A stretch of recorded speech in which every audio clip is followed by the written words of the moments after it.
আসসালামু আলাইকুম। অনলাইন আবৃত্তি প্রতিযোগিতার অষ্টম পর্বে সবাইকে স্বাগত জানাচ্ছি। আমি লাভলি প্রধান।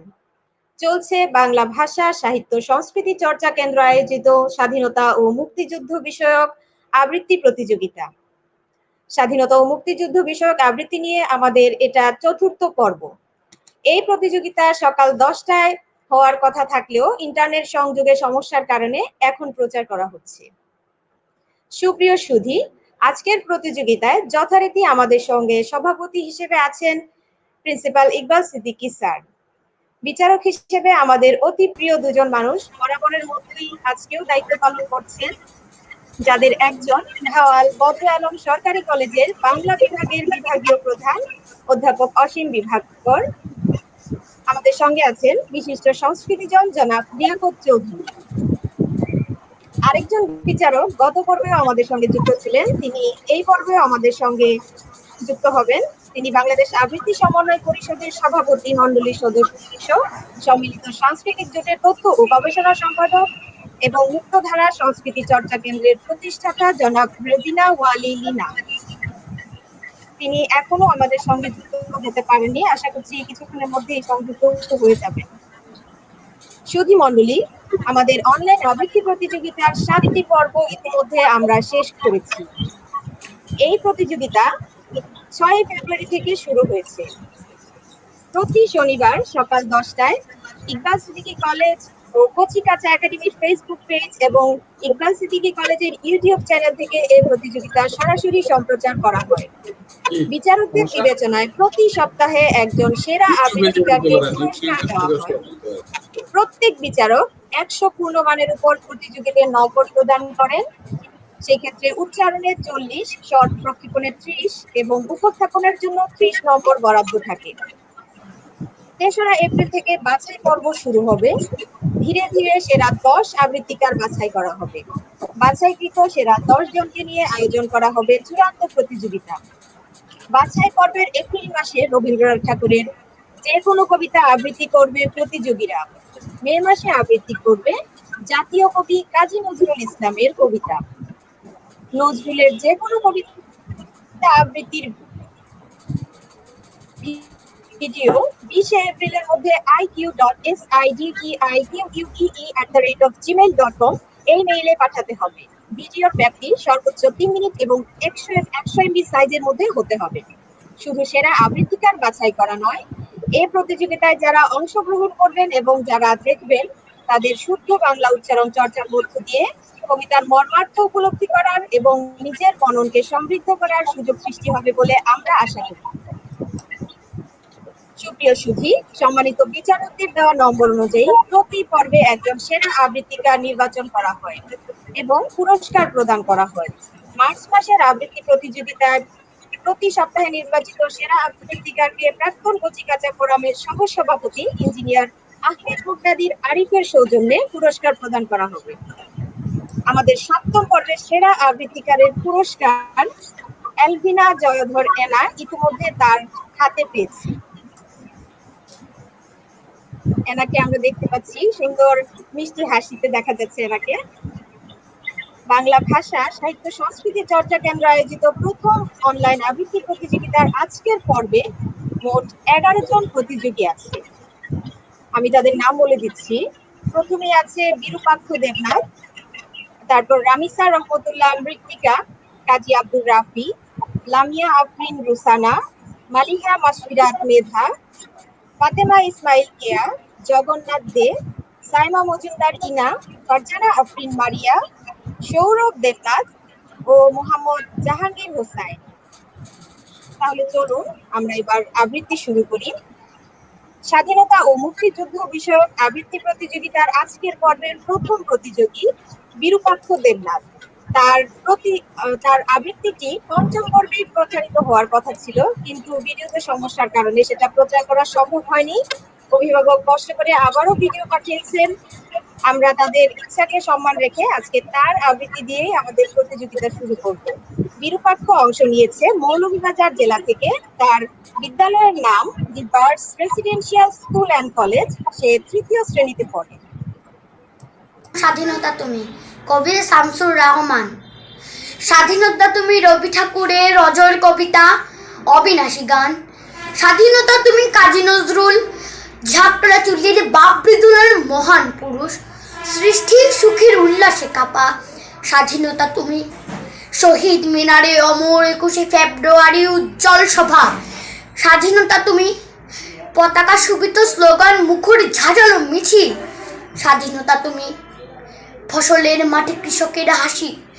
স্বাধীনতা তুমি রোদেলা দুপুরে মধ্য পুকুরে গ্রাম্য মেয়ের অবাধ সাঁতার। স্বাধীনতা তুমি মজুরি যুবার রোদে ঝলসিত দক্ষ বাহুর গ্রন্থিল পেশি। স্বাধীনতা তুমি অন্ধকারে খাকা সীমান্তে মুক্তি সেনার চোখের ঝিলিক। স্বাধীনতা তুমি বটের ছায়ায় তরুণ মেধাবী শিক্ষার্থীর শানিত কথার ঝলসানি লাগা শতজ ভাষণ। স্বাধীনতা তুমি চাখানায় আর মাঠে ময়দানে ঝড় সংলাপ। স্বাধীনতা তুমি কাল বৈশাখীর দিগন্ত ঝড়ে মত্ত ঝাপটা।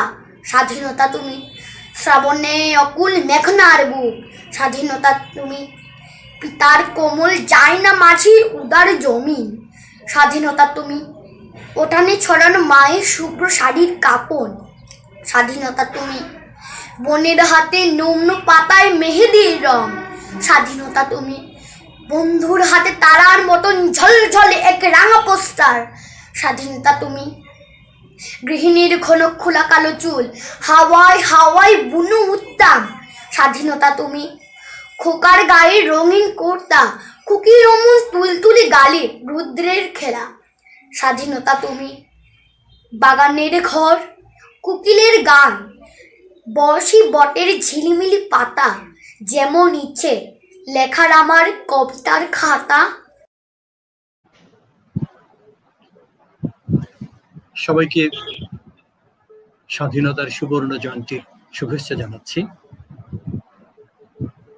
গতকালকে আমরা স্বাধীনতার 50 বছর অতিক্রম করলাম। নিঃসন্দেহে আমাদের মুহূর্তটি আনন্দের, গৌরবের।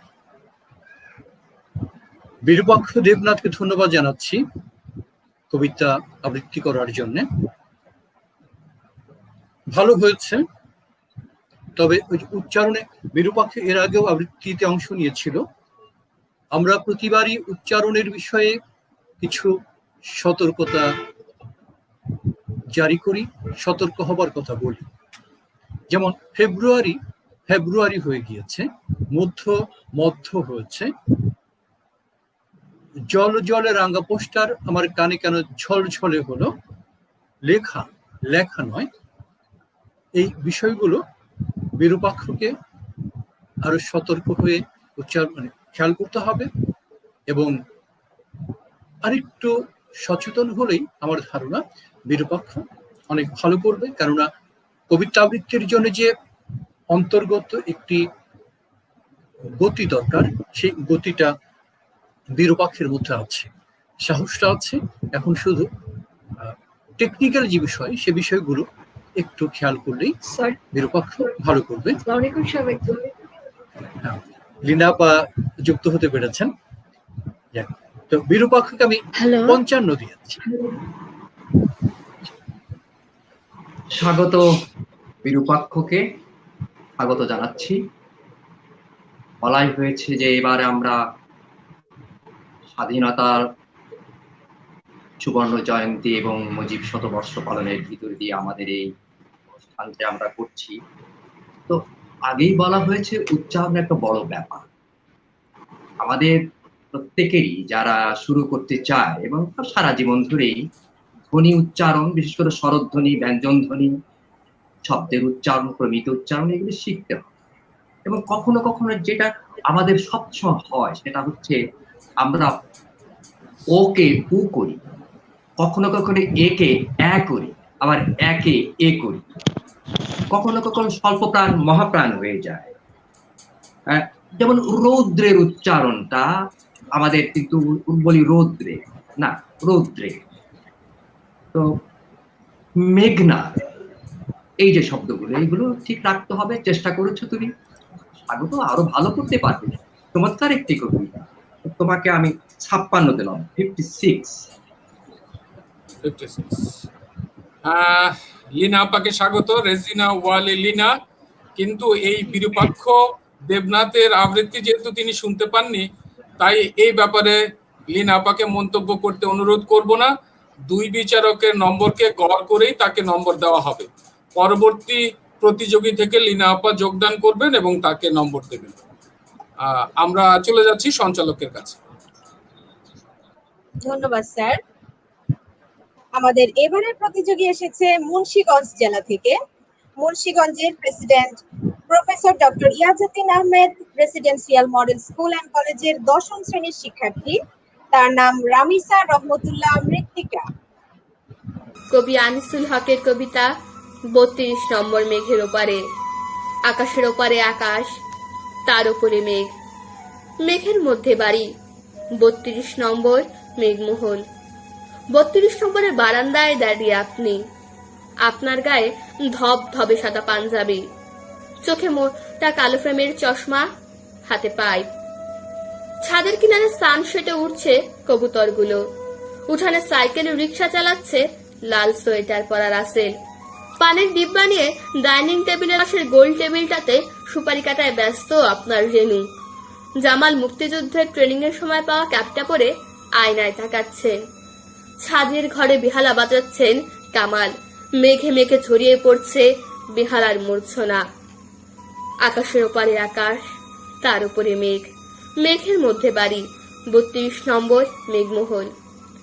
সেখানে দোতলার ঝুল বারান্দায় দাঁড়িয়ে পুরো লেন্সের ভেতর থেকে পূর্ণ চোখে তাকিয়ে আপনি দেখছেন যেমন করে দেখেছিলেন 71-এর মার্চে ওড়ানো সবুজের মধ্যে লাল সূর্য আর হলুদ মানচিত্র খচিত পতাকা, যেমন করে তাকিয়ে দেখেছিলেন 70-71-এ রোজ আপনার নির্দেশের অপেক্ষায় 32 নম্বর থেকে বঙ্গোপসাগর পর্যন্ত স্বাধীনতা পাগল মানুষগুলোকে, যেমন করে 7 মার্চের মঞ্চে দাঁড়িয়ে লক্ষ কোটি চোখে দেখতে পেয়েছিলেন একটা জাতির জন্মের ফুল ফোটা। যেন আপনি রিলকে, পৃথিবীর শেষতম কবি যিনি শিল্পীর মগ্নতা নিয়ে নিরীক্ষণ করেন কি করে কলি থেকে পাপড়ি উন্মিলিত হয়, ফুটে ওঠে ফুল। আকাশের ওপারে আকাশ, মেঘমহলের 32 নম্বরের বারান্দায় দাঁড়িয়ে আপনি তাকিয়ে আছেন। বারবার দেখেও আপনার আশ মিটছে না। শিল্পী যেমন ছবি আঁকা শেষ করে ক্যানভাস থেকে দূরে গিয়ে পুরোটা ছবি বারবার করে দেখেন, লেখা সম্পন্ন হয়ে যাওয়ার পরও রবীন্দ্রনাথ যেমন বারবার পড়তেন তার কবিতা আর পাণ্ডুলিপিটাকে বানিয়ে ফেলতেন একটা আস্ত শিল্পকর্ম, তেমনি করে আপনি দেখছেন আপনার আঁকা ছবিটাকে দূর থেকে কিন্তু পূর্ণ চোখে। তেমনি করে আপনি পড়ছেন আপনার লেখা কবিতাটাকে। অপার্থিব শিল্প সুষমায়, অপরূপ দিব্যকান্তি। আপনি দেখছেন কিরকম জলজল করছে আপনার শিল্পকর্মখানি, দেখছেন কিরকম মাথা উঁচু করে দাঁড়াচ্ছে বাঙালিরা, দেখছেন কিরকম মুক্ত কণ্ঠে তারা গাইছে আমার সোনার বাংলা। স্বকণ্ঠে স্বরচিত কবিতা পাঠ করে শোনানোর কবি জনচিত উজ্জ্বলতা আর মগ্নতা অবয়ব জুড়ে। ভোরের সোনালী আলোয় কাঁচা পাকা চুলে স্বর্গীয় দুটি। রবীন্দ্রনাথ, কাজী নজরুল আর জীবনানন্দ দাশের পাশে দাঁড়িয়ে আপনি বলছেন, ওই দেখুন, ওই যে আমার কবিতা, কবিগুরু, ওই যে আপনার সোনার বাংলা, বিদ্রোহী কবি, ওই যে আপনার জয় বাংলা। মৃত্তিকাকে ধন্যবাদ। অসম্ভব চমৎকার একটা কবিতা, সময়োপযোগী কবিতা, হৃদয়কে আলোড়িত করবার মতো একটা কবিতা। ভালো পড়েছ, কিন্তু ওই যে বাড়ি বাড়ি হয়ে গিয়েছে, দাঁড়িয়ে দাঁড়িয়ে হয়ে গিয়েছে, ফটার উচ্চারণটা আসেনি। আর অপার্থিব, অপার্থিব নয়, রবীন্দ্রনাথ নাথ হয়ে গিয়েছে। এই বিষয়গুলো তুমি যদি একটু খেয়াল করতে, তাহলে খুব ভালো নাম্বার পাওয়ার একটা সুযোগ ছিল।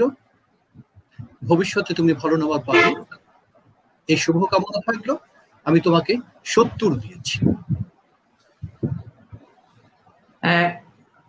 একটি জায়গাতে তোমাকে আমি দৃষ্টি আকর্ষণ করতে চাই। শব্দের একটা শুরু আছে কিন্তু, এবং শেষ আছে, তার কিছু ভাগ আছে, ধ্বনিদলের ভাগ আছে।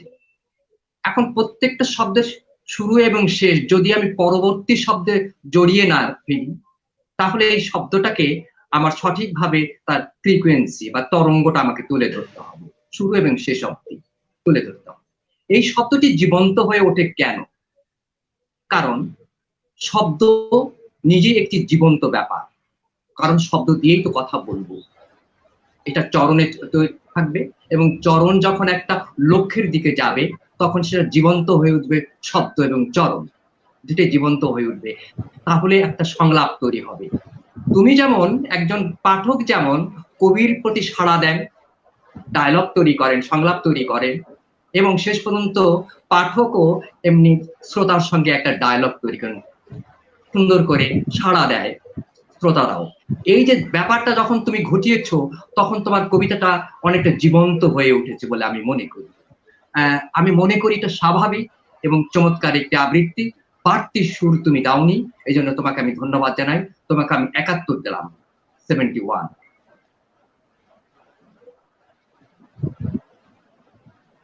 মৃত্তিকা খুব মৃত্তিকার মতোই একদম মাটির কাছাকাছি সুন্দর একটি কবিতা, আমার অসম্ভব পছন্দের একটি কবিতা করলে। আমার পূর্বজনরা যা বললেন তার সাথে শুধু আমি একটু বিষয় যোগ করব। কিছু কিছু জায়গা ছিল যেগুলো আরো একটু আবেগের যে প্রকাশের জায়গাটি একটু যদি আনতে পারতে, অনেক নির্মোহভাবে যদি জায়গাগুলোর বর্ণনাগুলো করতে পারতে, একটু কথার কাছাকাছি চলে আসতে পারতে, আরো সুন্দরভাবে এটি প্রকাশিত হতো। তারপরও তুমি তোমার জায়গা থেকে যেটুকু করেছো সেটুকু অনেক ভালো লেগেছে। আমি তোমাকে ৭১ দিচ্ছি।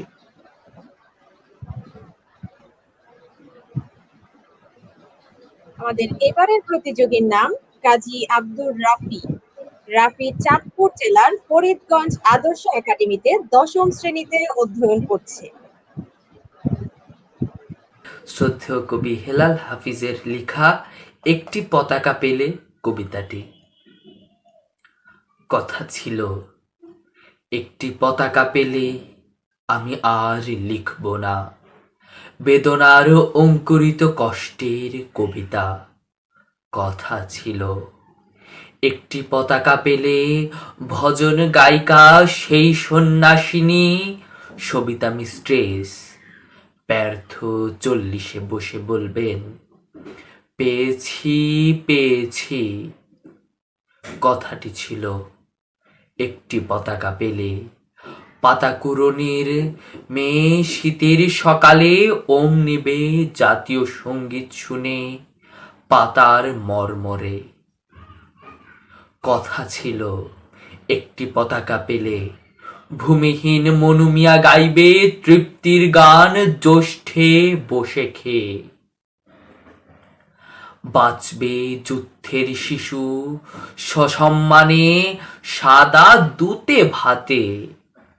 কথা ছিল, একটি পতাকা পেলে আমাদের সব দুঃখ জমা দেব যৌথ খামারে।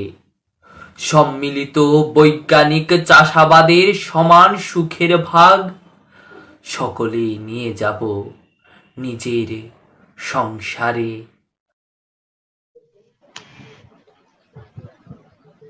রাফিকে ধন্যবাদ। তবে এই যে আমরা প্রথম থেকে যে বিষয়টা বলে আসছি যে স্বাভাবিকভাবে উচ্চারণ করা, শ্রোতার সাথে একটা সংযোগ স্থাপন করা, এই ক্ষেত্রে রাফির এই টেনে বলাটা সেই ক্ষেত্রে খানিকটা সমস্যা তৈরি করেছে। আর টানগুলো ঠিক প্রতিবার আমরা যেটা বলি যে প্রত্যেকটা শব্দ আলাদা আলাদা স্বরভঙ্গি প্রত্যাশা করে, প্রত্যেকটা শব্দই আলাদা আলাদা স্বরভঙ্গি তৈরি করে। সেই ক্ষেত্রে রাফিকে আরেকটু যত্নবান হতে হবে, সচেতন হতে হবে। আমি রাফিকে দিয়েছি 60। হ্যাঁ, তোমার কণ্ঠস্বরটি চমৎকার, আবৃত্তিযোগ্য বলতে হয়। তাহলে কি কণ্ঠস্বরটি অন্যের নয়? তা নয়। কখনো কখনো কারো কণ্ঠস্বর ভালো লাগে, কেন যেন মধু বর্ষণ করে। আমাদের মস্তিষ্কে বোধ হয় সেই ধরনের একটা মানে তৃপ্তিদায়ক একটা লবি আছে মনে হচ্ছে। যাই হোক, এদিকে আমাদের লক্ষ্য রাখতেই হয়। আপনি এসে যান। তো চমৎকার কণ্ঠ দিয়ে তুমি যা করলে সেটা হলো বলা হয়েছে যে আমি মনে করি যে লয় একরকম থাকে না। যখন আমরা কথকতার জায়গাতে যাই, স্পিচে যাই বা কথা বলার ধরনটা বাইর করি বা সংলাপ বাইর করি, তখন কিন্তু একরকম লয় থাকবে না এবং একই রকম ভাবে আমি টেনে উচ্চারণ করতে পারবো না মনে হয়। কারণ আমাকে তো সাড়া দিতে হচ্ছে, সাড়া নিচ্ছি, সাড়া দিচ্ছি এবং সাড়া আরেকজন নেবে। এই দুইজনের সঙ্গে যখন একটা সংযোগ তৈরি হবে, তাই না? তখনই কবিতা হয়ে উঠবে জীবন্ত। সংলাপ একটা খুব বড় ব্যাপার, যেজন্য কবিতাকে অনেক সময় স্বাভাবিক মনে হয়, অর্থ সেখানে এসে যায়, ঝাঁপিয়ে পড়ে। তো এখন যদি আমরা খুব মানে সুর তৈরি করে, নানা ধরনের সুর আমরা যদি চাই, তাহলে শব্দের ভিতরেই তো আছে, যেটা অসীম বিভাকর বলেছেন, ওইগুলো যদি আমরা সুন্দর করে উচ্চারণ করে যাই, চরণগুলো থেকে যদি আমরা ঠিক মতো দেখি শব্দগুলো কিভাবে ছন্দায়িত ভাবে সংযোজিত হয়েছে, তাহলে কিন্তু এক ধরনের সুর চলে আসে। বাড়তি জায়গাগুলোতে আমাদের লক্ষ্য করার খুব দরকার মনে হয় না, কারণ মানে আবেগ কখন কোন সময় কোনটার সময় কোনটা লেগে যায় বলা তো যায় না, কখন ভুল আবেগটা আমরা নিতে পারি। তার চেয়ে বড় কথা হচ্ছে ছন্দটা যদি আমি বুঝি চরণের, তাহলে কিন্তু অনেকটা হয়ে যায় এবং সেই সংলাপটা তৈরি করতে হবে এক ধরনের। আমি তোমাকে ৬২ দিচ্ছি।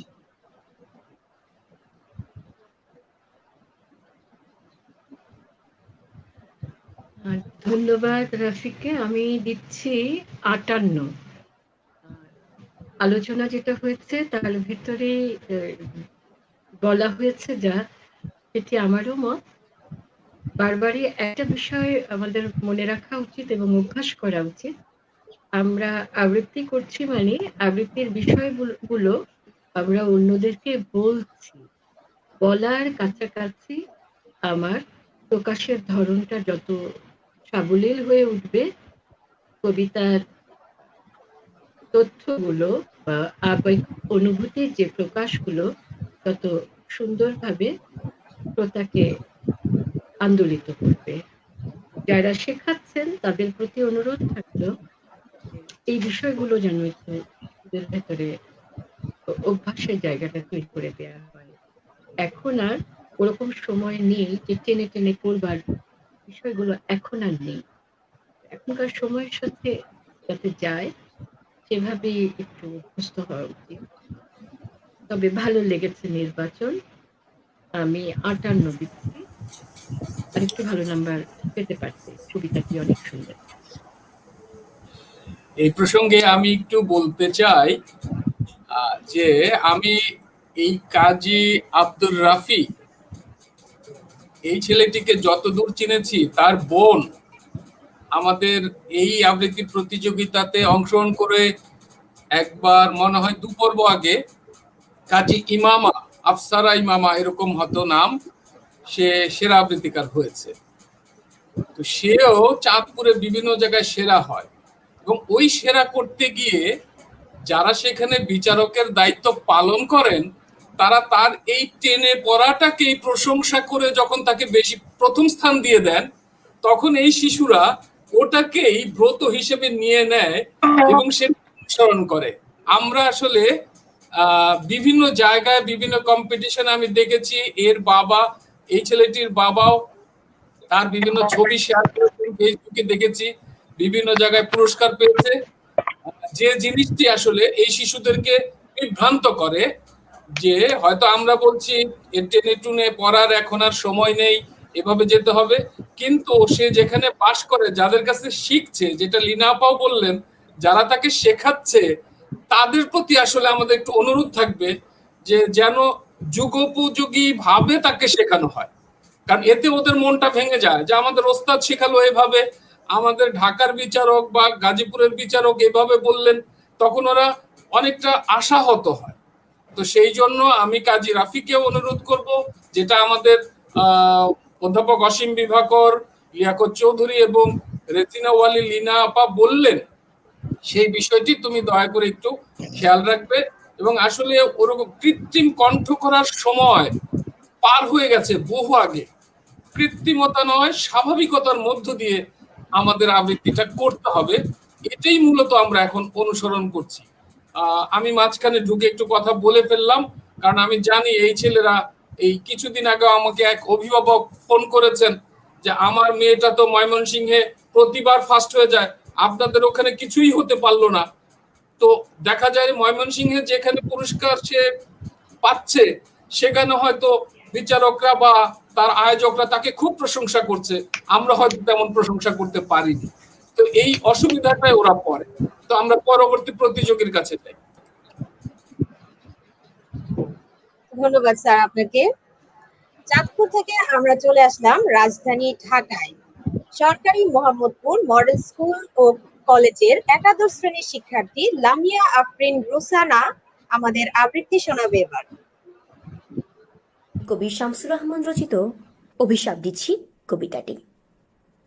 না, আমিও শুনি ওল্ড টেস্টামেন্টের প্রাচীন পাতা ফুরিয়ে দুর্বাসায়নে, তবু আজ এখানে দাঁড়িয়ে এই রক্তগধূলিতে অভিশাপ দিচ্ছি আমাদের বুকের ভেতরে যারা ভয়ানক কৃষ্ণপক্ষ দিয়েছিল সেটে, মগজের কোষে কোষে যারা পুঁতেছিল আমাদেরই আপনজনের লাশ, দগ্ধ রক্তাপ্লুত যারা গণহত্যা করেছে শহরে গ্রামে টিলায় নদীতে ক্ষেত খামারে, আমি অভিশাপ দিচ্ছি নেকড়ের চেয়ে অধিক সেই সব পশুদের।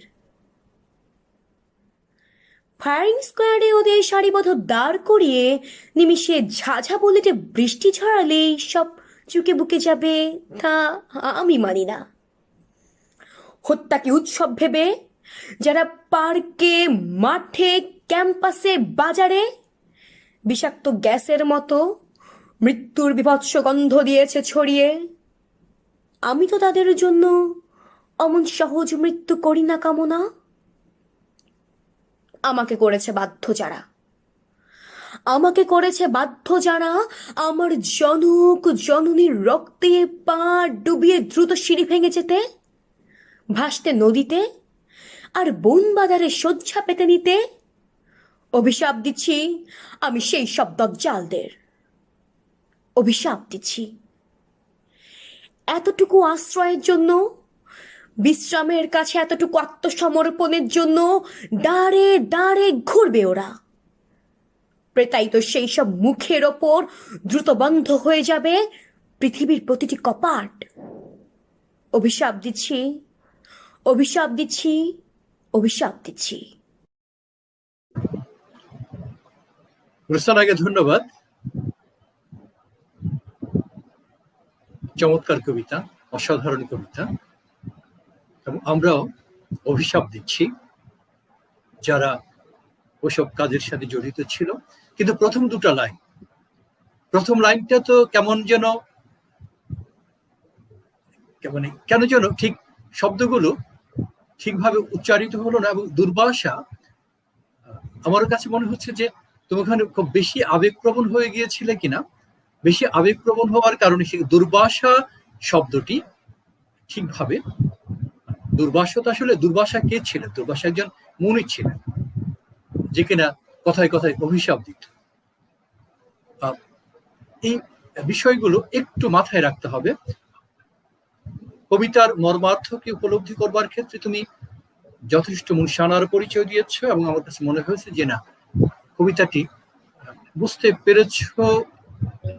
পেরেছ। কিন্তু ওই যে সারিবদ্ধ শব্দটা কেন সারিবদ্ধ কানে আসলো, সেটা হয়ে গিয়েছে মৃত্যু কেন যেন মৃত্যুর আমার কানে আসলো। তো এই বিষয়গুলো যদি তুমি সংশোধন করতে পারো, পরিমার্জন করতে পারো, নিঃসন্দেহে তুমি পরবর্তী সময় অনেক ভালো করবে। আমি তোমাকে দিয়েছি 68।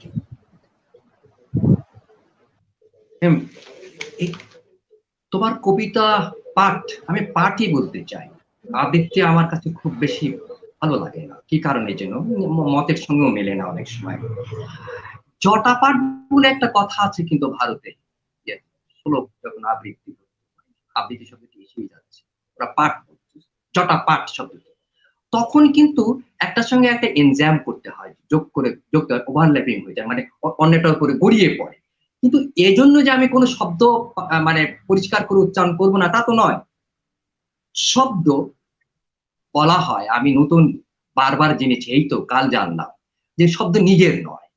শব্দ হচ্ছে দুটো ব্যক্তির ভিতরে সংযোগ করবার একটা জায়গা। যদি কেউ মনে করে যে শব্দ আমার, আমি বলছি না, তুমি বলছো না, তুমি অন্যের জন্য বলছো, এটা অন্যের শব্দ, অন্যের কথাকে তুমি আসলে বাংময় করে তুলছো, সেটাকে মাথায় রাখতে হবে।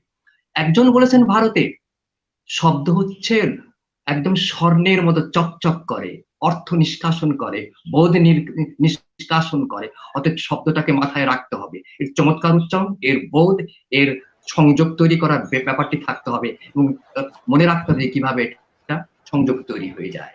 এগুলো মাথায় না রাখলে কিন্তু শব্দ শুধুমাত্র তোমার ছাড় উপরে মানে চলমান হবে, সেটার জন্য না। আমি তোমাকে 67 দিলাম, 67 দিলাম।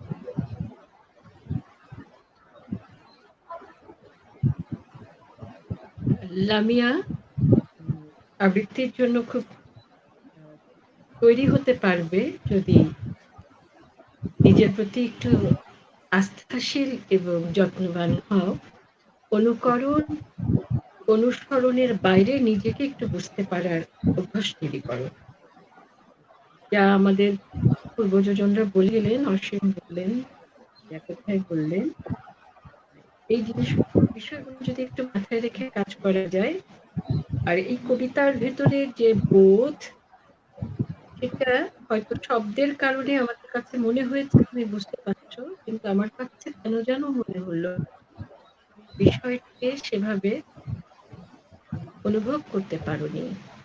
তাদেরকে অভিশাপ দেয়া হচ্ছে এবং সেই অভিশাপ কতটা উচ্চকিত এবং কতটা অন্তর্গত ঘৃণার সাথে যুক্ত, এই বিষয়গুলো একটু ভাববার বিষয় আছে।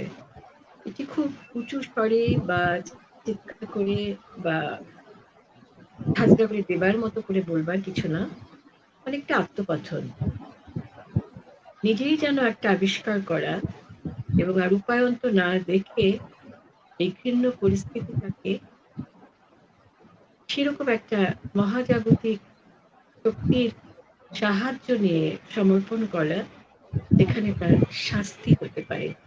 অভিশাপের বিপরীতে যে শাস্তিগুলো, এগুলোর ছবি যদি তুমি বারবার করে পড়তে থাকো, দেখতে তুমিও উপলব্ধি করবে। এই কবিতা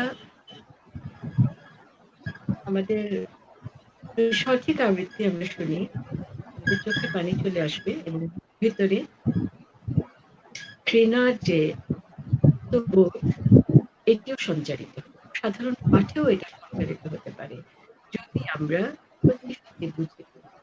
আর অসীম যে কথাটি বললেন, এটি আসলে খুবই না হলে আয়ত্তে আনা সম্ভব না।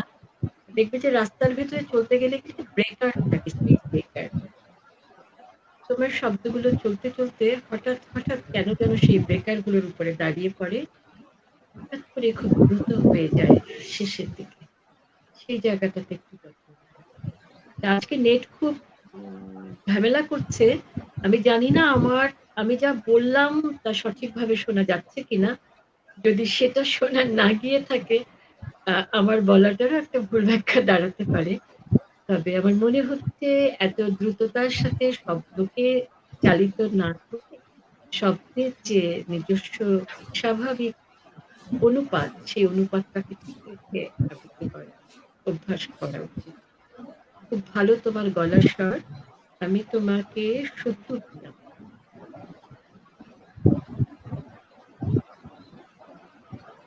মালিহা বাসফিরাত মেধা আমাদের এবারের প্রতিযোগীর নাম। মালিহা এসেছে নওগাঁ জেলা থেকে, সে নওগাঁ সরকারি কলেজে একাদশ শ্রেণীতে পড়ে।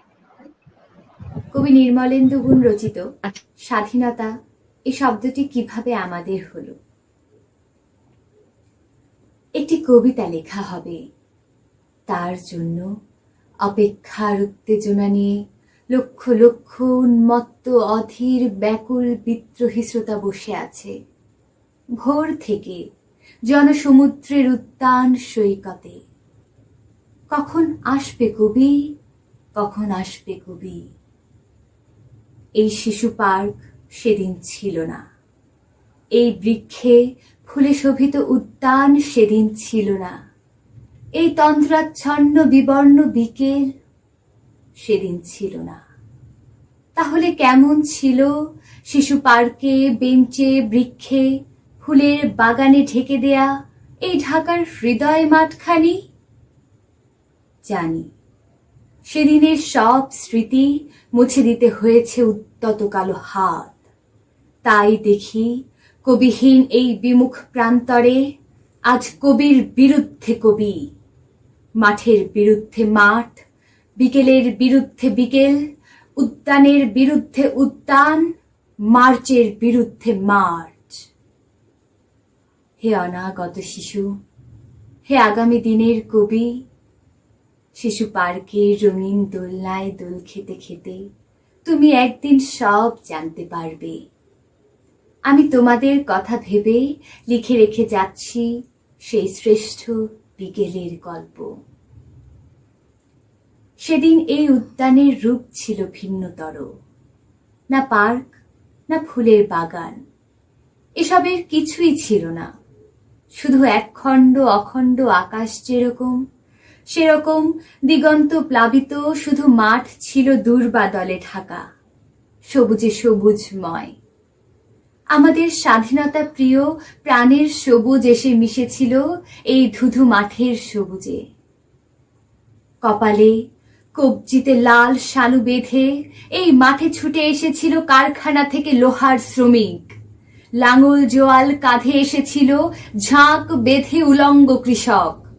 হাতের মুঠোয় মৃত্যু, চোখে স্বপ্ন নিয়ে এসেছিল মধ্যবিত্ত, নিম্ন মধ্যবিত্ত, করুণ কেরানি, নারী, বৃদ্ধ, ভবঘুরে আর তোমাদের মতো শিশু পাতাকুরানিরা দল বেঁধে। একটি কবিতা পড়া হবে, তার জন্য কি ব্যাকুল প্রতীক্ষা মানুষের। কখন আসবে কবি, কখন আসবে কবি। মেধাকে ধন্যবাদ, চমৎকার পড়েছ। আশা করি ভবিষ্যতে তোমার পড়া আরো উন্নত হবে এবং আমরা একজন ভালো আবৃত্তিকারকে পাবো। আমি মেধাকে দিয়েছি ৭৯। হ্যাঁ, অনেকদিন যাবত এই কবিতাটা শুনছি, কিন্তু আজ ভালো লাগলো। কেন ভালো লাগলো? যেটা হচ্ছে এই যে তুমি মনে হচ্ছে একটু গল্প বলছো আমাদের সাথে, আমাদের সঙ্গে লেগে আছো তুমি। কোথাও বাড়তি মেঘ তৈরি করছো না, বাড়তি জোর তৈরি করছো না। জোরটা কখন হলো? যখন আসলে এই মাঠে ছুটে এসেছিল কারা কারা বলবার সময়, হয়তোবা শেষের দিকেও জোর দিয়েছো। এই যে সংযম বোধ, আবেগের ভিতরে হারিয়ে না যাবার একটা ব্যাপার, যা রাখতে হবে সীমিত ভাবে, তার একটা চমৎকার ব্যবহার তুমি করেছো। ভাবতে অবাক লাগে। এই আবৃত্তিটা আমরা চাচ্ছি, এই পাঠ আমরা চাচ্ছি। পাঠ করতে হবে এবং সেখানে ছন্দ তৈরি করতে হবে। ছন্দটা নিজে আরোপিত নয়, ছন্দ কবি তৈরি করে দিয়েছেন, শব্দকে সাজিয়ে সাজিয়ে অমন ভাবে তৈরি করে দিয়েছেন, সেটা বারবার পড়েই তোমাকে বুঝতে হবে। তুমি তেমন ভাবে পড়েছে বলে আমি আশা করি। কিন্তু একটি জায়গা আমার মনে হয়, একটি কবিতা লেখা হবে, শব্দটি যদি তাই হয়ে, তাহলে একটির উপরে কেন জোর দাওনি আমি বুঝতে পারি না। খুব বড় ভুল নয় এটা, খুব বড় ভুল নয়। তারপরে মনে করি শব্দ, প্রতিটি শব্দই, দুটি তো নয়, একটি কবিতা লেখা হবে। এরকম, এটাই হচ্ছে বড় কথা। কোনো শব্দকে বাদ দেওয়া যাবে না। তারপর চমৎকার লেগেছে, আমি তোমাকে স্বাগত জানাচ্ছি। তোমাকে আমিও 79 দিলাম। আমি দিচ্ছি ৮০। খুব ভালো লেগেছে আমার। ইচ্ছে হচ্ছিল শেষের স্তবকটুকুনো শুনি। আমি তোমাকে ৮০ দিচ্ছি।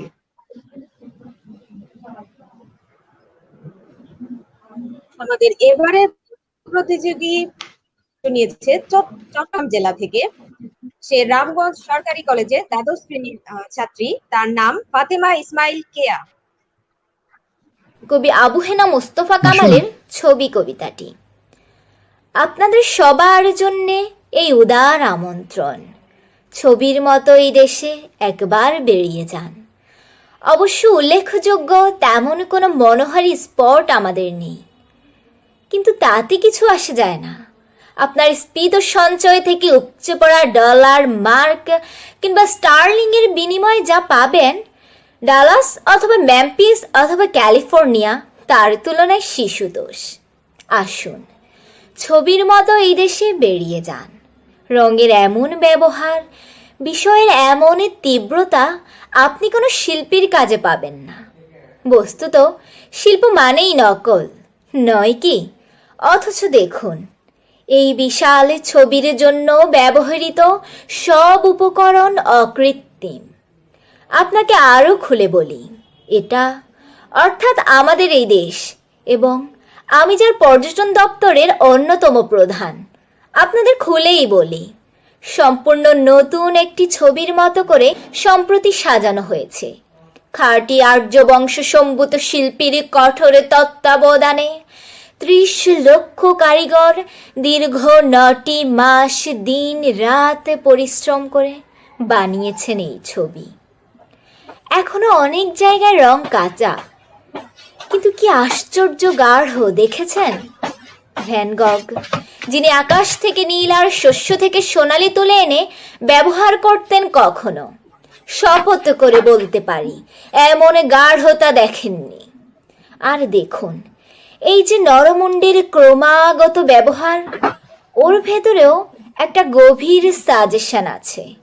আসলে এটাই এই ছবির, অর্থাৎ এই ছবির মতো দেশের থিম।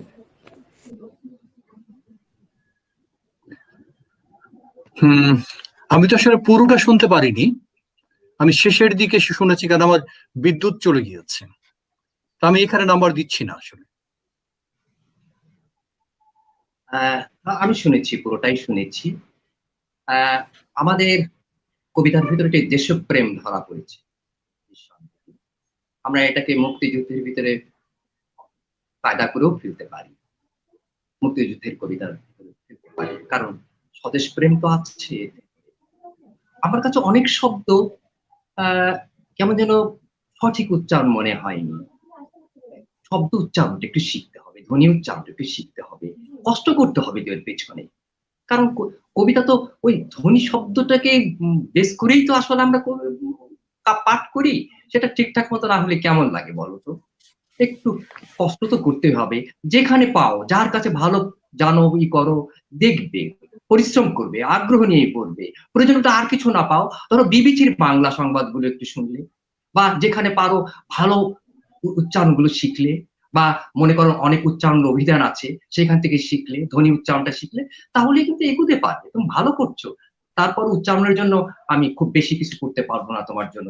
আমি তোমাকে 59 দিলাম, 59।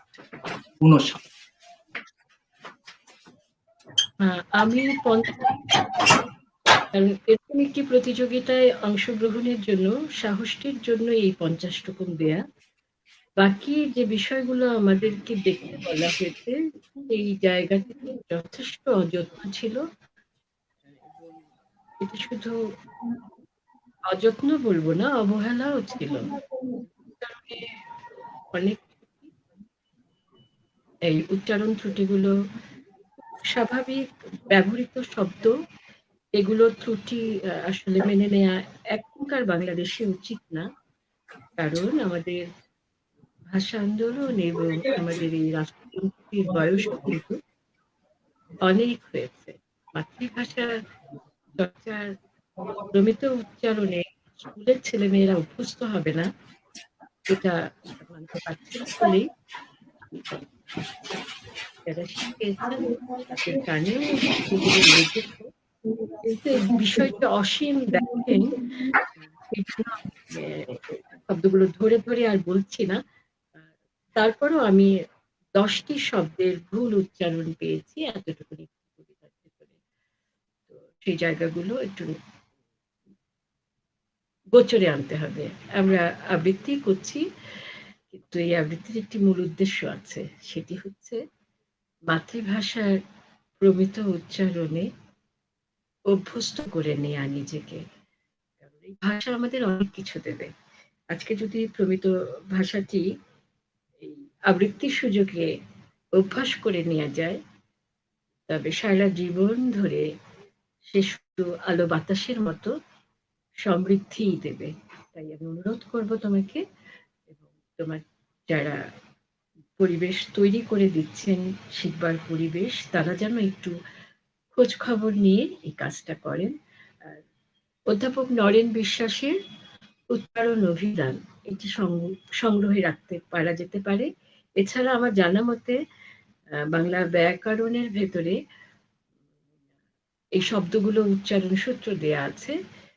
যারা বাংলা পড়াচ্ছেন স্কুলে কিংবা কলেজে, তাদের সহযোগিতা নিয়ে সেগুলো একটু রপ্ত করার অভ্যাস এখন থেকে শুরু না করলে পরবর্তীতে বাকযন্ত্র আর সহযোগিতা করবে না। ধন্যবাদ এই অংশগ্রহণে করার জন্য।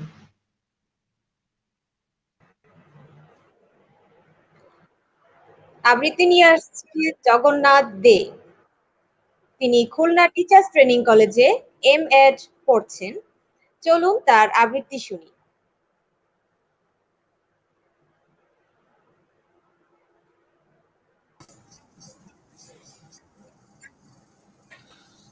লিনা আপার কথা বুঝতে পারছিলাম না, তাই শেষ পর্যন্ত সঞ্চালককে দিয়েছিলাম।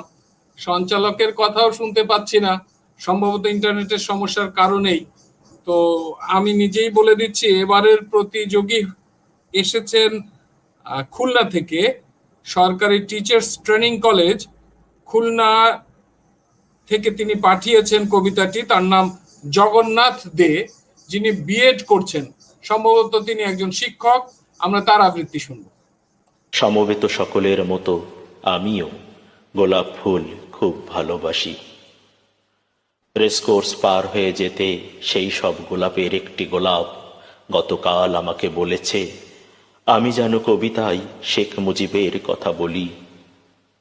আমি তার কথা বলতে এসেছি। শহীদ মিনার থেকে খসে পড়া একটি রক্তাক্ত ইট গতকাল আমাকে বলেছে, আমি যেন কবিতায় শেখ মুজিবের কথা বলি। আমি তার কথা বলতে এসেছি। সমবেত সকলের মতো আমিও পলাশ ফুল খুব ভালোবাসি। সমকাল পার হয়ে যেতে সদ্য ফোটা একটি পলাশ গতকাল কানে কানে আমাকে বলেছে, আমি যেন কবিতায় শেখ মুজিবের কথা বলি। আমি তার কথা বলতে এসেছি। শাহবাগ এভিনিউর ঘূর্ণায়িত জলের ঝর্ণাটি আত্মস্বরে আমাকে বলেছে, আমি যেন কবিতায় শেখ মুজিবের কথা বলি। আমি তার কথা বলতে এসেছি। সমবেত সকলের মতো আমারও স্বপ্নের প্রতি পক্ষপাত আছে, ভালোবাসা আছে।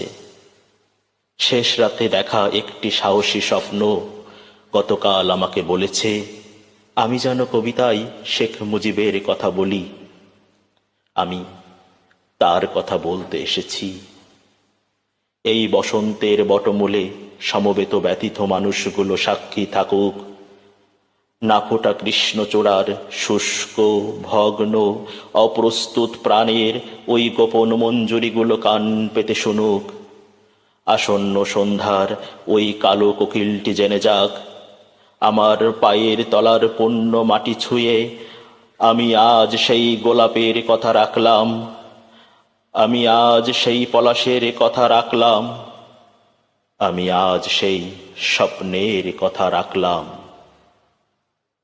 আমি আজ কারো রক্ত চাইতে আসিনি। আমি আমার ভালোবাসার কথা বলতে এসেছিলাম।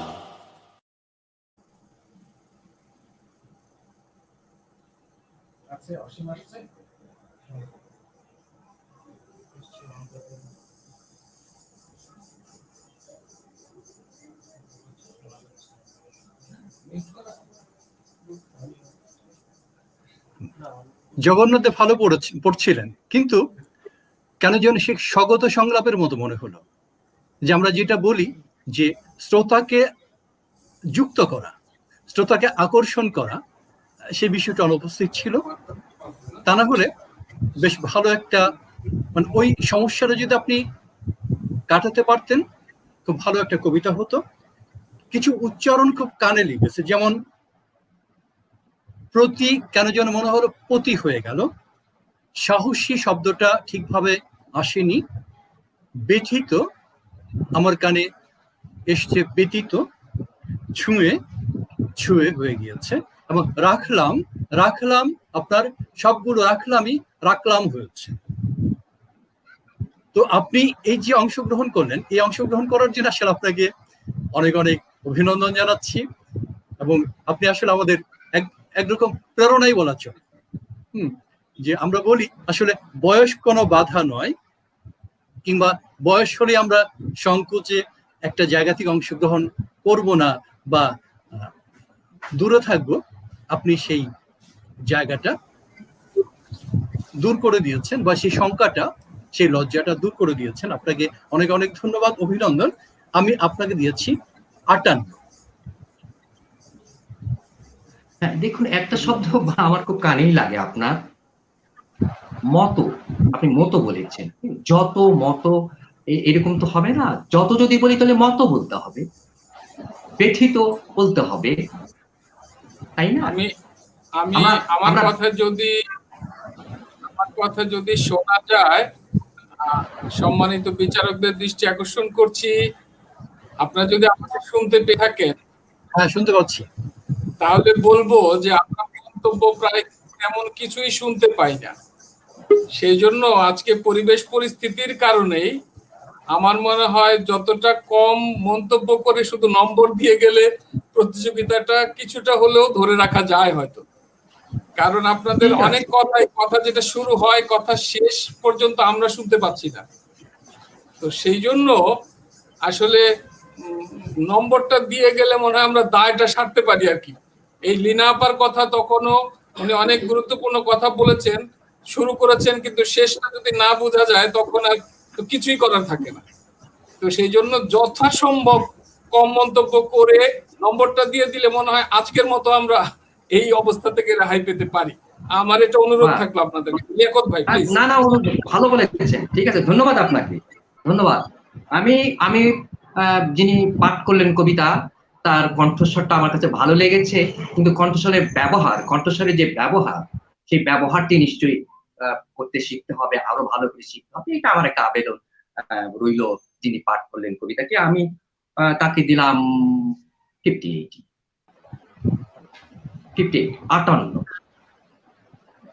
আমি 55 দিচ্ছি। পরবর্তী প্রতিযোগিতার কাছে যেতে চাই, কারণ হচ্ছে নেট এত সমস্যা করছে।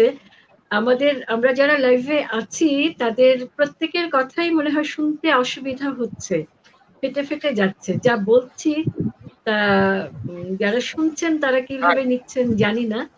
রেকর্ডটা আমরা ভালো শুনতে পাচ্ছি। তো এর পরবর্তী প্রতিযোগী আসে। আমি 55 দিয়েছি ওনাকে। 55 দিয়েছেন লীনা আপা।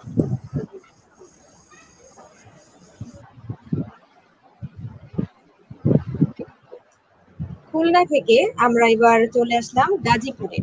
গাজীপুরের Rajendrapur cantonment public school and কলেজের দ্বাদশ শ্রেণীর শিক্ষার্থী সাইমা মজুমদার ইনা তার আবৃত্তি শোনাবে এখন আমাদের। কবি রুদ্র মোহাম্মদ শহীদুল্লাহর বাতাসে লাশের গন্ধ কবিতাটি। আজও আমি বাতাসে লাশের গন্ধ পাই, আজও আমি মাটিতে মৃত্যুর নগ্ন নৃত্য দেখি, ধর্ষিতার কাতর চিৎকার শুনি, আজও আমি তন্দ্রার ভেতরে। এদেশ কি ভুলে গেছে সেই দুঃস্বপ্নের রাত, সেই রক্তাক্ত সময়? বাতাসে লাশের গন্ধ ভাসে, মাটিতে লেগে আছে রক্তের দাগ। এই রক্তমাখা মাটির ললাট ছুঁয়ে একদিন যারা বুক বেঁধেছিল, জীর্ণ জীবনের পুঁজে তারা খুঁজে নেয় নিষিদ্ধ আধার। আজ তারা আলোহীন খাঁচা ভালোবেসে জেগে থাকে রাত্রির গুহায়। এ যেন নষ্ট জন্মের লজ্জায় আড়ষ্ট কুমারী জননী। স্বাধীনতা একে তবে নষ্ট জন্ম? একে তবে পিতাহীন জননীর লজ্জার ফসল?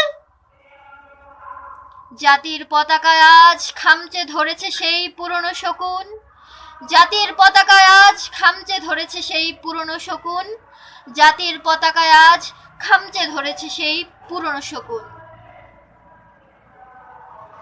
বাতাসে লাশের গন্ধ। নিয়ন আলোয় তবু নর্তকীর দেহে দোলে মাংসের তুফান। মাটিতে রক্তের দাগ,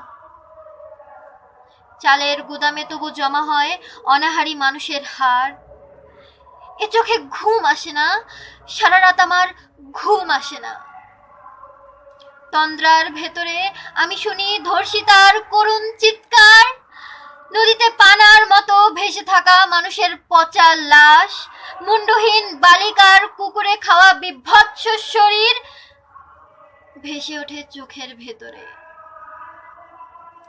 আমি ঘুমোতে পারি না, আমি ঘুমোতে পারি না। রক্তের কাফনে মোড়া কুকুরে খেয়েছে যারে, শকুনে খেয়েছে যারে, সে আমার ভাই, সে আমার মা, সে আমার প্রিয়তম পিতা। স্বাধীনতা, সে আমার স্বজন, হারিয়ে পাওয়া একমাত্র স্বজন। স্বাধীনতা, সে আমার প্রিয় মানুষের রক্তে কেনা অমূল্য ফসল। ধর্ষিতা বনের শাড়ি, ওই আমার রক্তাক্ত জাতির পতাকা। ধন্যবাদ ইনাকে। আমি শুধু একটা মন্তব্য করে ওকে নাম্বার দিয়ে দিচ্ছি, সেটা হলো যে সে একমাত্র স্বজন নয়, সে একমাত্র স্বজন হারিয়ে পাওয়া একমাত্র স্বজন। ওই যাক, যেহেতু মানে সমস্যা হচ্ছে, আমি ইনাকে দিয়েছি 60। হ্যাঁ, কথা ছিল কিন্তু কথা বলা যাবে না। আসলে কবিতা হচ্ছে এক ধরনের ডাক, আহ্বান। প্রতিটি ছত্রে ছত্রে তা থাকে। এই আহ্বানটি যদি আমরা বুঝতে পারি, তাহলে এই কবিতার মর্ম উপলব্ধি আমরা করতে পারব। কবি একটি জায়গাতে কয়েকটা চরণ প্যারালাল ব্যবহার করেছেন, জাতির পতাকা ব্যবহার করেছেন। এই তিনটা লাইন কেন বললেন? এই তিনটা লাইন বললেন কি এই কারণে আমাদের মনে রাখার জন্য, যে এখনো আমাদের মনে রাখতে হবে সে কথা, মনে রাখতে হবে। তিনি কি বললেন? একটা কল দিলেন, একটা ডাক দিলেন যে প্রতিরোধ করতে হবে। ভালো কবিরা কিন্তু এভাবেই করে। আমি ওকে 65 দিলাম, 65। আমি 60 দিলাম, 60।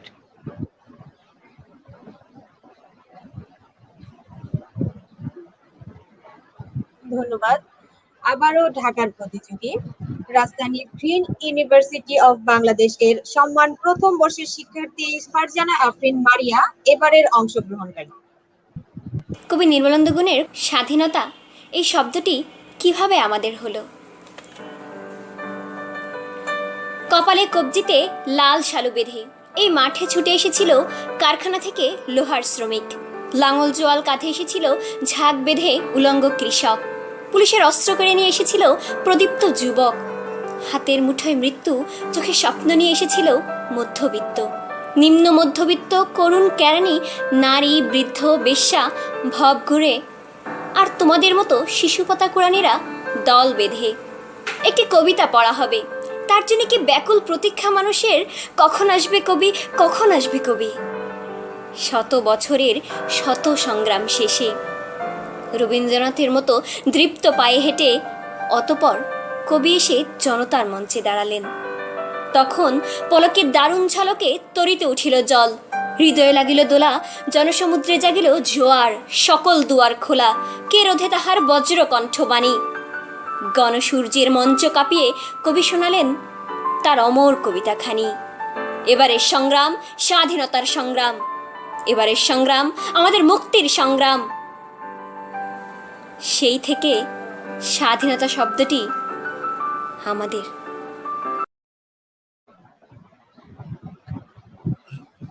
এটা মানে রেকর্ডিং এর সমস্যা কিনা বুঝতে পারলাম না। কবিতার শেষ থেকে শুরু করলো। যাক, মারিয়াকে ধন্যবাদ। মারিয়াকে ধন্যবাদ। তবে ভব ঘুরে নয়, এটা হলো ভব ঘুরে। এই শব্দগুলো একটু খেয়াল রাখতে হবে। আমি মারিয়াকে দিলাম 52। আমি মারিয়াকে দিলাম 53।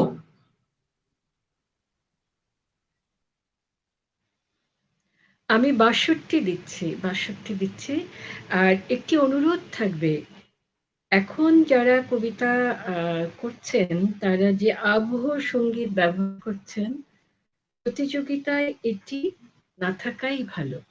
প্রতিযোগিতার সময় এটি দিলে একটু অন্য ভাবনা এসে যায়, কারণ এই বিষয়ে নম্বর দেবার মতো পরিস্থিতি তৈরি হয়নি এখনো। আর এই যিনি আবৃত্তি করলেন তার প্রতি অনুরোধ থাকলো একটু যত্ন নিয়ে করবার জন্য। এত পঠিত আবৃত্তি, এটি এত ভাবে আমরা এটি পড়েছি, একটু বুঝে বলে ভালো লাগাটা আরো অন্যরকম ভাবে আসতো। সবকিছু ভালো আছে, আর একটু যত্ন দরকার। 65।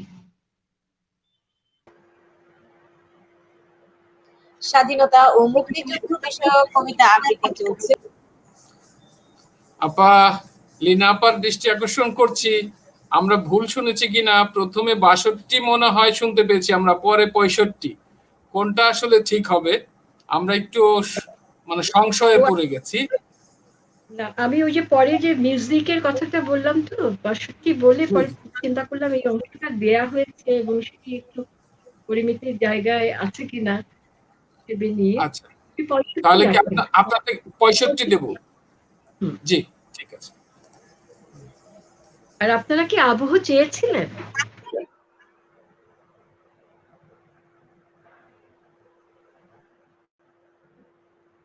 এবারের অংশগ্রহণকারীর নাম সৌরভ দেবনাথ। সৌরভ নরসিংদী সরকারি কলেজে অনার্স প্রথম বর্ষে অধ্যয়নরত। চলুন তার আবৃত্তি শুনি। কবি নির্মলেন্দু গুণের লেখা স্বাধীনতা এই শব্দটি কিভাবে আমাদের হলো, কবিতাটি আবৃত্তি করব। একটি কবিতা লেখা হবে, তার জন্য অপেক্ষার উত্তেজনা নিয়ে লক্ষ লক্ষ উন্মত্ত অধীর ব্যাকুল বিদ্রোহী শ্রোতা বসে আছে। ভোর থেকে জনসমুদ্রের উদ্যান সৈকতে কখন আসবে কবি? এই শিশু পার্ক সেদিন ছিল না, এই বৃক্ষে ফুলে শোভিত উদ্যান সেদিন ছিল না, এই তন্দ্রাচ্ছন্ন বিবর্ণ বিকেল সেদিন ছিল না। তাহলে কেমন ছিল শিশু পার্কে, বেঞ্চে, বৃক্ষে, ফুলের বাগানে ঢেকে দেয়া এই ঢাকার হৃদয় মাঠখানে? জানি সেদিনের সব স্মৃতি মুছে দিতে হয়েছে উদ্যত কাল হাত। তাই দেখি কবিহীন এই বিমুখ প্রান্তরে আজ কবির বিরুদ্ধে কবি, মাঠের বিরুদ্ধে মাঠ, বিকেলের বিরুদ্ধে বিকেল, উদ্যানের বিরুদ্ধে উদ্যান, মার্চের বিরুদ্ধে মার্চ। হে অনাগত শিশু, হে আগামী দিনের কবি, শিশু পার্কের রঙিন দোলনায় দোল খেতে খেতে তুমি একদিন সব জানতে পারবে। আমি তোমাদের কথা ভেবে লিখে রেখে যাচ্ছি সেই শ্রেষ্ঠ বিকেলের গল্প। সেদিন এই উদ্যানের রূপ ছিল ভিন্নতর, না পার্ক, না ফুলের বাগান, এসবের কিছুই ছিল না। শুধু একখণ্ড অখণ্ড আকাশ যেরকম, সেরকম দিগন্ত প্লাবিত। শুধু মাঠ ছিল দুর্বাদলে ঢাকা, সবুজে সবুজময়।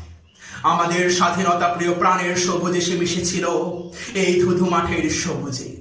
কপালে কবজিতে লাল শালু বেঁধে এই মাঠে ছুটে এসেছিল কারখানা থেকে লোহার শ্রমিক। লাঙলে জোয়াল কাঁধে এসেছিল ছাগ বেঁধে উলঙ্গ কৃষক। হাতের মুঠোয় মৃত্যু, চোখে স্বপ্ন নিয়ে এসেছিল মধ্যবিত্ত, নিম্নবিত্ত, করুণ কেরানি, নারী, বৃদ্ধ, ভবগুরে।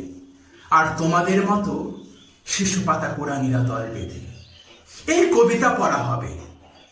তার জন্য কি ব্যাকুল প্রতীক্ষা মানুষের, কখন আসবে কবি, কখন আসবে কবি? শত বছরের শত সংগ্রাম শেষে রবীন্দ্রনাথের মতো দীপ্ত পায়ে হেঁটে অতঃপর কবি এসে জনতার মঞ্চে দাঁড়ালেন। তখন পলকে দারুণ ঝলকে তরিতে উঠিল জল, হৃদয়ে লাগিল দোলা, জনসমুদ্রে জাগিল জোয়ার, সকল দোয়ার খোলা। কে রোধে তাহার বজ্রকণ্ঠ বাণী? গণসূর্যের মঞ্চ কাঁপিয়ে কবি শোনালেন তার অমর কবিতা খানি।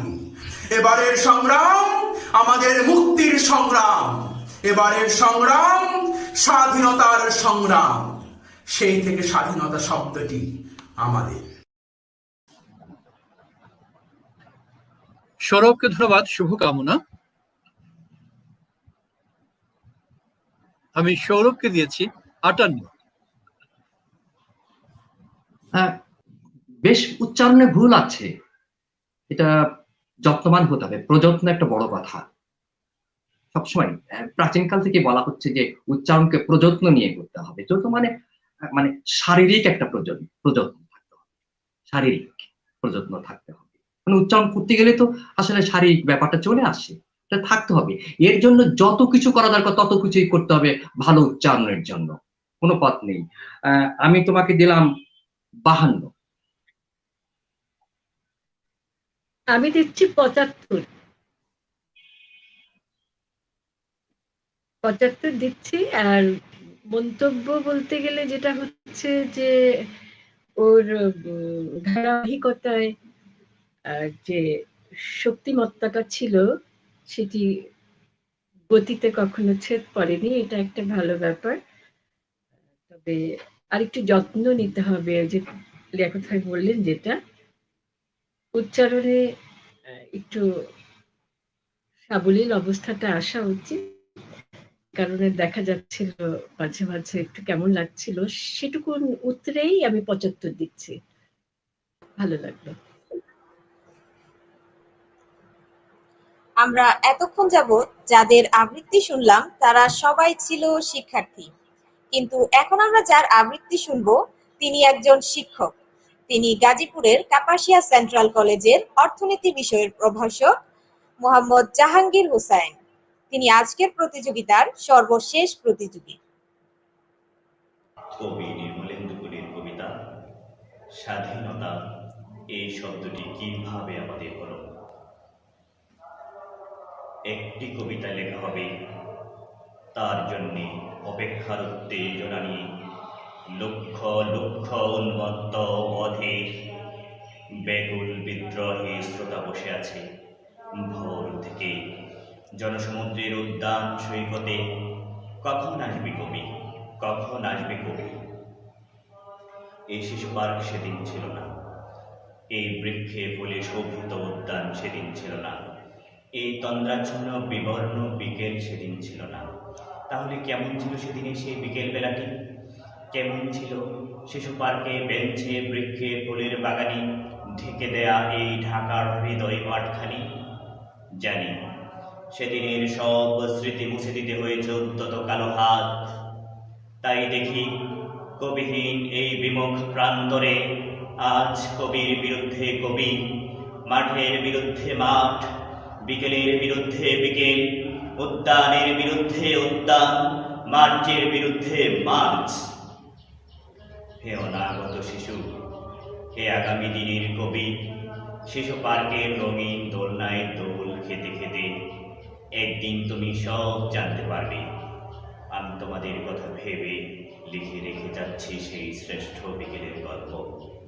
সেদিন এই উদ্যানের রূপ ছিল ভিন্নতর, না পার্ক, না ফুলের বাগান, এসবের কিছুই ছিল না। শুধু একখণ্ড অখণ্ড আকাশ যেরকম, সেরকম দিগন্ত প্লাবিত ধু মাঠ ছিল দুর্বাদলে ঢাকা, সবুজে সবুজময়। আমাদের স্বাধীনতা প্রিয় প্রাণীর সবুজ এসে মিশেছিল এই ধু মাঠের সবুজে।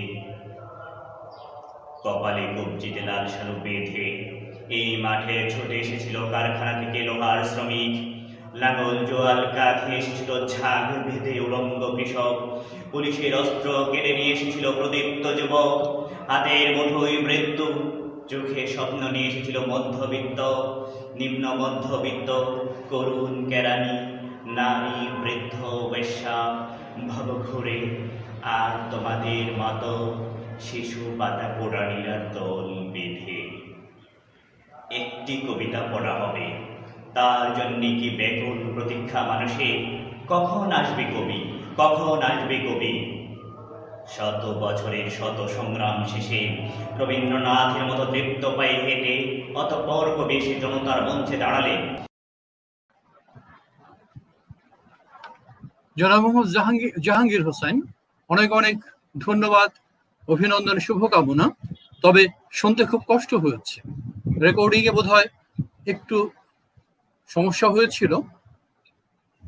কবিতার শব্দগুলো আমাদের অনেক কষ্ট করে শুনতে হয়েছে। যা পরবর্তী সময় এই বিষয়ে সতর্ক হবেন। আমি আপনাকে 65 দিয়েছি।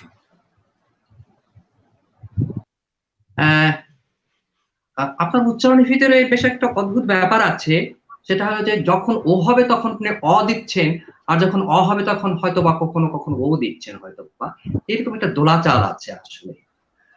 এটা একটু যত্ন করে শিখতে হবে আসলে, কখন মানে মধ্যবিত্ত হবে নাকি মধ্যবিত্ত হবে, এটা একটু ভালো করে লক্ষ্য হবে। যতটা আমি কানে শুনেছি আর কি, সেটা আমি বললাম।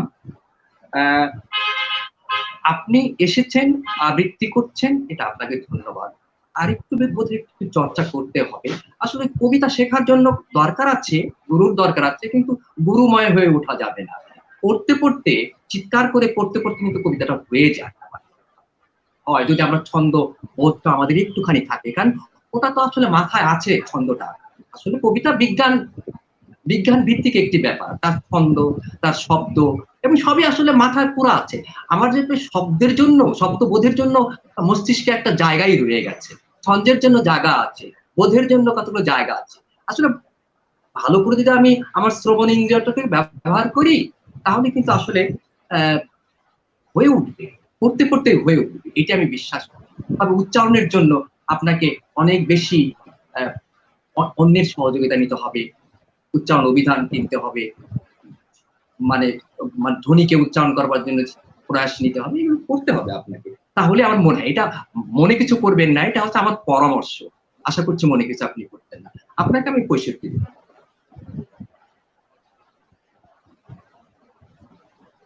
আপনাকে আমি 50 দিচ্ছি। যে পরামর্শগুলো এলো সেগুলো একটু অভ্যাস করবেন, নিশ্চয়ই আগামী যে কবিতাগুলো আমরা শুনবো সেটি আরো ভালো লাগবে। ধন্যবাদ। ধন্যবাদ সুধী মণ্ডলী। আমরা অপেক্ষায় আছি এ সপ্তাহের সেরা আবৃত্তিকার কে নির্বাচিত হলো সম্মানিত বিচারকদের দেওয়া নম্বর অনুযায়ী, সেটা জানার জন্য। আমরা কিছুক্ষণের মধ্যেই নাম জেনে যাব, কিন্তু তার আগে চলুন আজকের প্রতিযোগিতা সম্পর্কে সম্মানিত বিচারকদের মতামত শুনি। প্রথমেই কথা বলবেন বাংলাদেশ আবৃত্তি সমন্বয় পরিষদের সভাপতি মণ্ডলীর সদস্য, সম্মিলিত সাংস্কৃতিক জোটের তথ্য ও গবেষণা সম্পাদক ও মুক্তধারা সংস্কৃতি চর্চা কেন্দ্রের প্রতিষ্ঠাতা জনাব রেজিনা ওয়ালি লিনা। তারপর শুনবো বিশিষ্ট সংস্কৃতিজন জনাব লিয়াকত চৌধুরীর কথা। সবশেষে কথা বলবেন অধ্যাপক অসীম বিভাকর। ধন্যবাদ আমাকে এই অনুষ্ঠানের সাথে যুক্ত করবার জন্য। আজকে নেট এত সমস্যা করছে যে আমরা যা বলছি তা যারা শুনছেন তারা কতটা আরাম করে শুনতে পারছেন জানি না, তবে এই আয়োজনটি একটি গুরুত্ব আছে এবং একটি সুদূর প্রসারী ফলাফল আছে আমাদের মাতৃভাষার চর্চার ক্ষেত্রে। সেটির জন্য আয়োজকদেরকে আমি ধন্যবাদ জানাই এবং মাতৃভাষার একজন নিষ্ঠাবান কর্মী তৈরি হবার ক্ষেত্রে এই অনুষ্ঠানটি যে মানুষের মনের ভিতরে একটা জায়গা করে নেবে সে ব্যাপারে কোনো সন্দেহ নেই। অনুজপতি ভাই বোনেরা যারা আবৃত্তির আশ্রয়ে ভাষা চর্চা করছে, তাদের বলা এবং বোধ শানিত হোক, এটি আমার প্রার্থনা। আর জয় হোক মাতৃভাষা, জয় হোক আমাদের কবিতা এবং আবৃত্তি। ধন্যবাদ। আমি মনে করি যে কবিতা যদি হয়ে উঠতে হয় তাকে তাহলে পারফরমেন্স করতে হবে, অর্থাৎ আমরা যাকে পাঠ বা আবৃত্তি বলছি, আমি পাঠের কথাই বারবার বলছি, সেটা করতে হবে। ওর ভিতর দিয়েই কিন্তু আমাদের সংযোগ তৈরি হয়, আমরা একে অন্যের সঙ্গে একটা সংলাপ ধর্মিতায় চলে যাই। অর্থাৎ সংলাপ ছাড়া মানে অন্যকে আমি যদি সংযোগ তৈরি করতে না পারি, তাহলে আমার আবৃত্তি একেবারে আইসোলেশন হয়ে যাবে, একেবারে নিজের হয়ে যাবে।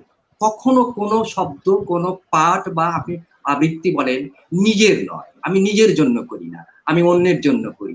যদি তাই হয়ে থাকে তাহলে আবৃত্তি বা আমি যদি বলি পাঠ, সেটা হয়ে উঠবে। তা না হলে এটা নিজের হয়ে উঠবে, আমাদের আবৃত্তি।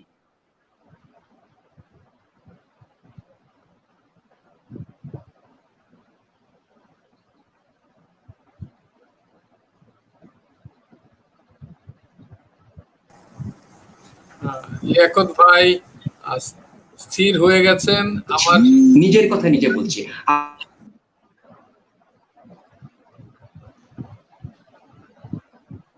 আমি জানি না আমার মানে ফোন আসার জন্য আমার সমস্যা হয়ে যাচ্ছে, মানে মোবাইলে করছি তো ফোন আসছে, আমি জানি না শোনা যাচ্ছে কিনা। আমি একটা কথাই বলতে চাই, পাঠ পাঠ এবং পাঠ কেটে কেটে যাচ্ছে লিয়াকত ভাই, কেটে কেটে যাচ্ছে। অন্যের জন্য পাঠ করতে হবে, ব্যাস। অন্য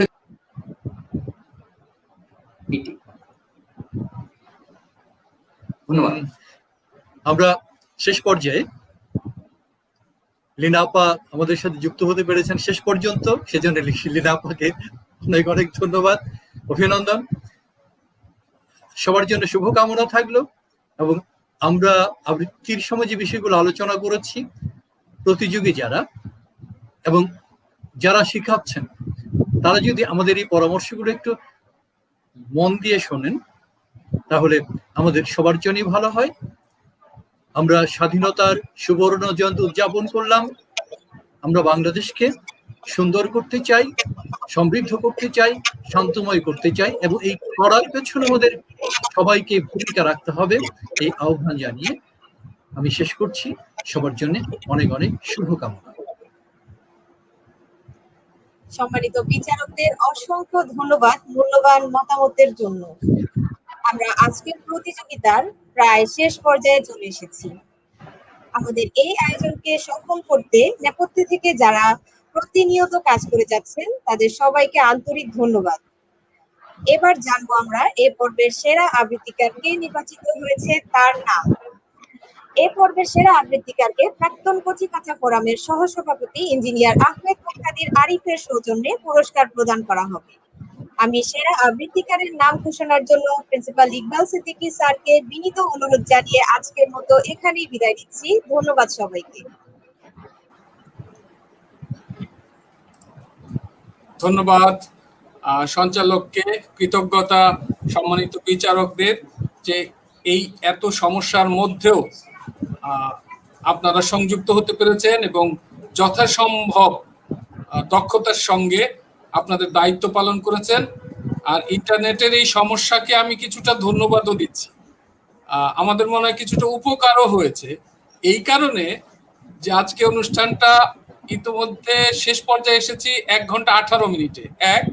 দ্বিতীয় হলো সকালবেলায় যদি ইন্টারনেট ঠিক থাকতো তাহলে আমরা লীনা আপাকে বাদ দিয়েই প্রোগ্রামটা করে ফেলতাম। মনে হলো যেন ইন্টারনেটের সমস্যাটা হয়েছে, আমরা সময়টাকে পিছিয়ে বেলা 3টা করেছি এবং এই কারণে আমরা 3 জন বিচারককেই পেয়েছি। লীনা আপা আমাদের সঙ্গে সংযুক্ত হতে পেরেছেন, এটাও আমাদের জন্য একটা প্রাপ্তি। অর্থাৎ প্রতিটা সমস্যা থেকেই কিছু না কিছু প্রাপ্তি হয়, তারই প্রমাণ হলো এটা। তো আমি আর কথা না বাড়াই, যেহেতু আসলেই অনেকে কথা শুনতে পাচ্ছেন না। লিয়াকত ভাইয়ের পুরো কথা আমরা শুনতে পাইনি, লীনা আপারও অনেক কথা শুনতে পাইনি, অধ্যাপক অসীমেরও অনেক কথা আমরা শুনতে পাইনি। জানি না পরে আমরা ইউটিউব থেকে এটা দেখতে পাবো কিনা।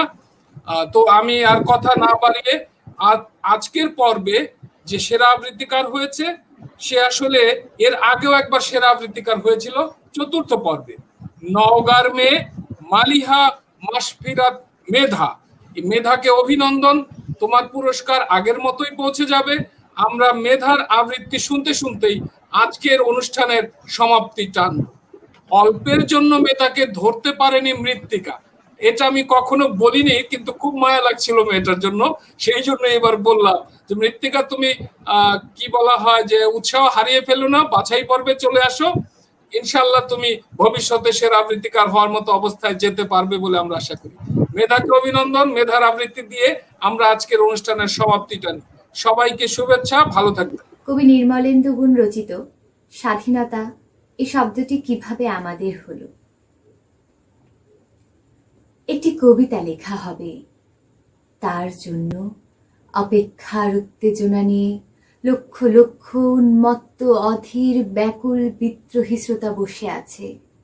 ভোর থেকে জনসমুদ্রের উদ্যান সৈকতে কখন আসবে কবি, কখন আসবে কবি। এই শিশু পার্ক সেদিন ছিল না, এই বৃক্ষে ফুলে শোভিত উদ্যান সেদিন ছিল না, এই তন্দ্রাচ্ছন্ন বিবর্ণ বিকেল সেদিন ছিল না। তাহলে কেমন ছিল শিশু পার্কে, বেঞ্চে, বৃক্ষে, ফুলের বাগানে ঢেকে দেয়া এই ঢাকার হৃদয় মাঠখানি? জানি সেদিনের সব স্মৃতি মুছে দিতে হয়েছে উদ্যত কালো হাত। তাই দেখি কবিহীন এই বিমুখ প্রান্তরে আজ কবির বিরুদ্ধে কবি, মাঠের বিরুদ্ধে মাঠ, বিকেলের বিরুদ্ধে বিকেল, উদ্যানের বিরুদ্ধে উদ্যান, মার্চের বিরুদ্ধে মার্চ। হে অনাগত শিশু, হে আগামী দিনের কবি, শিশু পার্কে রঙিন দোলনায় দোল খেতে খেতে তুমি একদিন সব জানতে পারবে। আমি তোমাদের কথা ভেবে লিখে রেখে যাচ্ছি সেই শ্রেষ্ঠ বিকেলের গল্প। সেদিন এই উদ্যানের রূপ ছিল ভিন্নতর, না পার্ক, না ফুলের বাগান, এসবের কিছুই ছিল না।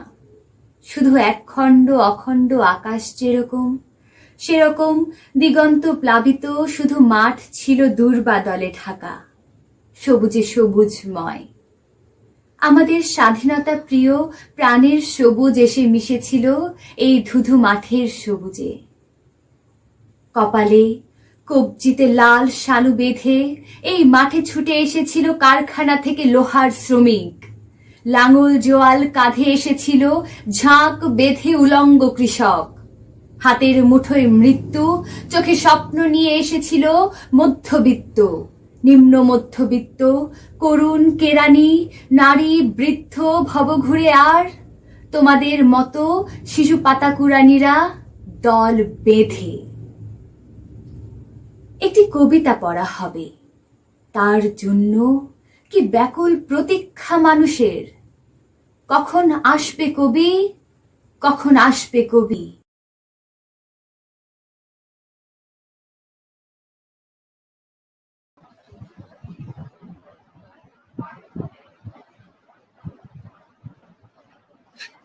যাক, লিনাপা কি প্রেস ক্লাবে না বাসায়? চিনি আপনি কি প্রেস ক্লাবে না বাসায়? না, বাসায়। আপনি কি প্রেস ক্লাব থেকে বাসায় ফিরতে পেরেছেন? হ্যাঁ, পেরেছি। হ্যাঁ, এসে ঢুকলাম, তো ঢুকে দেখি যে ওটা